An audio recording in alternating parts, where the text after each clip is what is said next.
Hi guys! Welcome to my channel. Ito po yung kaganapan kahapon sa buhay ko guys, na kung saan sobrang naging busy po ako. Una ko pong ginawa guys ay nagpakain po ako ng mga alaga kong aso, pero hindi ko na po pinakita dito sa video. Tsaka po ako nagwalis ng bakuran guys, pero pagpunta ko po dito sa likod, ito po yung nakita ko, ang dami pong mga nahulog na bunga ng abukado, kaya pinulot ko po.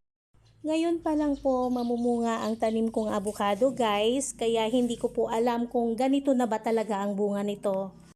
Abalang-abala po ako sa pagwawalis guys, nang biglang dumating ang aking pinsan para ipamalita sa akin na ngayon daw po ang bigayan ng ayuda ng bigas. Dali-dali ko pong iniwan ang aking gawain guys at naghanap ng masasakyan para makapunta ng bayan.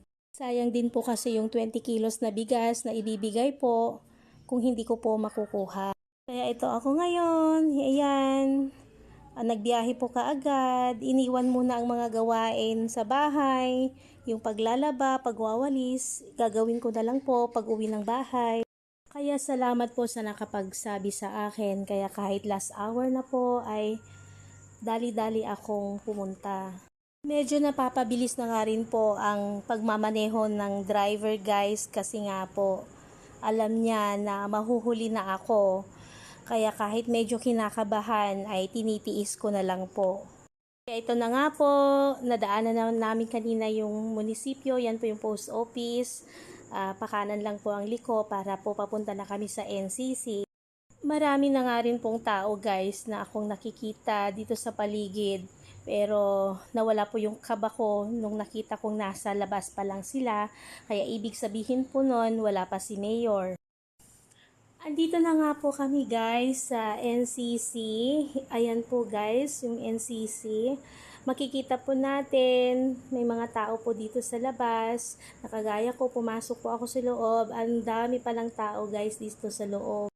Diretso na nga rin po ako guys sa mesa para po mag-attendance at saka para kuhanin yung numero na ibibigay sa akin kasi yun po yung stub na gagamitin sa pag-claim ng bigas pagkatapos pong pirmahan ng mga taga-DA. Mga 2 oras po siguro ako sa NCC guys kasi medyo mahaba-haba rin po yung pila kasi nga po nasa 185 na po ako. Mga pangalawa po sa panghuli yata yung numero ko. At ito na nga po, pauwi na po ako guys pagkatapos kong bumili ng mga abono para sa mais at saka bumili rin ako ng ulam sa loob ng palengke para may lulutuin po ako pag uwi ko ng bahay. Sobrang napakainit po ng panahon guys, tanghaling tapat na kasi ng mga oras na yan, kaya dali-dali na akong sumakay para po makauwi na kami. Yan po guys yung mga bigas na nakuha namin at saka bumili na rin pala ako ng gamot para sa mais kasi nga po maraming mga insekto. Yan po, pauwi na kami. Dumaan kami dito sa parteng madadaanan namin yung school ni Bea. Ito nga po yung mga pinamili ko.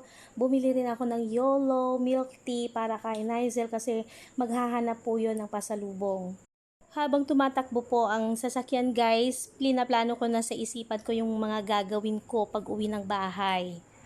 Buti na lang po may kanin pa na niluto ko kaninang umaga, kaya ulam na lang po ang aking lulutuin. Ito na po yung school ni Bea guys, madadaanan ko na po. Bigla ko po tuloy na miss ang aking anak. Hanggang dito na lang po muna ang aking video guys. Thank you for watching. Magandang buhay!